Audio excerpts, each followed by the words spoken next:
Hey everybody, your boy STI Czar. Going ahead starting on another project. Trying to fix this stumble that we all get on our STIs. I think it's like '08 and up models. Instead of buying one of these super duper duper expensive $200 IAPs and $300 cop kits, I went ahead and I just ordered the pieces myself. Probably came out to it's like $25 to tell you the truth. But I did get an AFRP, um, Aeromotive. This just came in the mail, and I got the gauge that goes with it too.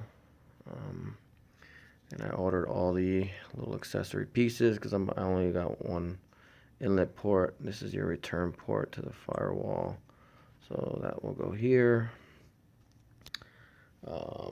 The other one is here, and your fuel line connects here, and then this one connects to the manifold. And I have another fuel line. I got a heat wrap. I got braided wrap over there. Got some clamps. Got some vacuum connectors as well. Got some O-rings to go with my connectors over here. I already put one on. This right here, I'm gonna bypass the vacuum so it doesn't go straight to the manifold, because from what I see, that causes a lot of pulsation as well. So what I'm gonna do is the vacuum side, right here, the boost side of the pressure regulator, this originally would go straight to the manifold. So what I'm gonna do is this one will go in here, and then I'm gonna tee it off and then connect it straight to my BPV in the car. So we'll see how that works. But I'm gonna go ahead and start assembling all this, and then go ahead and put it on my car. I'll talk to you guys in a bit. So I finished everything for now until I put it on the car. This is all just extra hose. I got some red silicone hose to replace the rubber hoses over there. I went ahead and I installed all the quick fits on the hose, the heat shield, the braided for the hose. So it was a cool little project. I just pretty much just cut it to size, measured it from the car. That's pretty much it. Gives it a nice clean look to it. And this is the pressure gauge. I put some threaded on the threads. So, these are the ports I got, some quick release ports. It comes with a different kind of port, like if you're gonna screw them in, but I opted for the quick release port. So it just goes in, just goes out. I capped one side off, don't need it. I don't have any aftermarket fuel rails or anything like that. If I ever decide to go down that route, I'll uncap this. I'll get another one of these. These are 5/16 ports, so I think Orb 6, whatever they're called.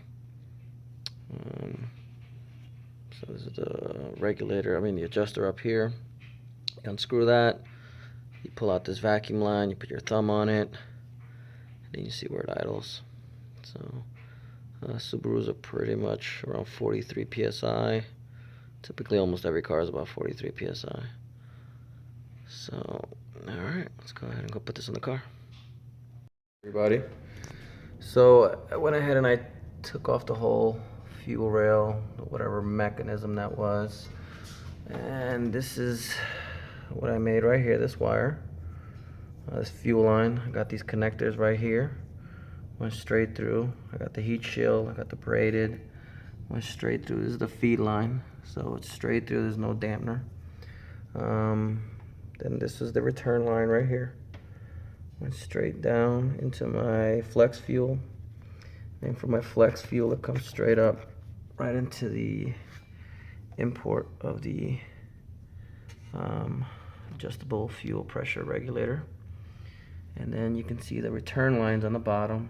I custom made that one too. That's from the bottom, all loops all the way up, straight through there, and straight right in here. So this hose right here, that's the evap line for the fuel. So that's coming from the fuel tank, and this is going to the fuel tank. It didn't take long at all. This is how I mounted the Aeromotive air fuel pressure regulator. Right now it's at 43 psi, which is what your typical car should be. This is the adjusting knob. You loosen this bolt, you get an Allen key in here, and you turn it clockwise or counterclockwise. I also took the boost line off of the manifold, which is right over here, and I capped it. That also causes a slight stumble, so I went ahead and I capped that right there. And this has a vacuum line right here, so I brought it straight through. This is a 3/16, and I got an adapter that goes from a 3/16 to a quarter. So basically I adapted it to our BPV or whatever this thing is called right here.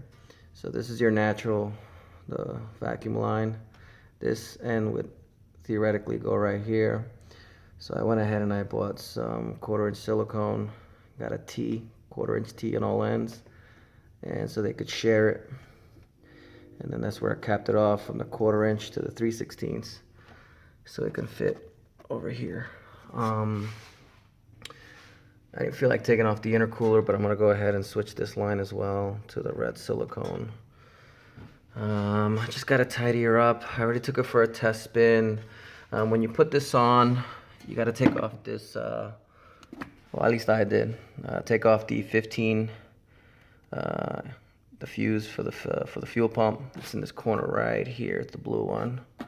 And keep cranking the car till you get all the pressure out. And if you want to do it right away, you can, but you can let the car sit for about an hour, get all that pressure out. Other than that, that's pretty much it. There's nothing else really extra that I did. I'm trying to think. I think that was pretty much it. When you turn the car on, initially don't turn it on right away. Prime the fuel pump, meaning put it on, let it go, turn it back off, put it on, turn it back off, put it on, turn it back off. So that'll get the fuel going, and by doing that as well, I also check these lines to see if there's any fuel leaks. That's the least thing you'd want, fuel leaks. I'm gonna put a description. In the description, I'm gonna put all the parts that I bought. And again, Cop sells this for 300 bucks. IAP sells this for 200. I mean, honestly, this outside of the adjustable fuel pressure regulator, the pieces without this probably was $25, $30. This cost about 100. This cost about 20. That's pretty much it. I went ahead and I did a log, and I am going to check on the access port on my laptop to see how everything's running, but I didn't get any stumble, which was awesome. It ran so smooth. It was ridiculous. So, and I also added a silicone line down there with a T-clamp. I think that's pretty much all I did. I still got the same stuff going on. That wrap is doing awesome. That's pretty much it. I'm gonna take out this bracket right here. It keeps clanking. I don't even need it anymore, but it's gonna be a pain to take out. It's like a bolt right in there. See that? It's gonna be annoying to take out. What else? And that's pretty much it, guys. I don't think I have anything else really to show or do.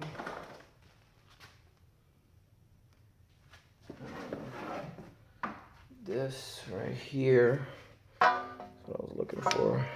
This is what's on the actual car, and that went this way, right in there, and there's your feed coming from the fuel pump, and down here that's your return line. So these right here are dampeners. This is a dampener, this is a dampener, and this is the OEM fuel regulator.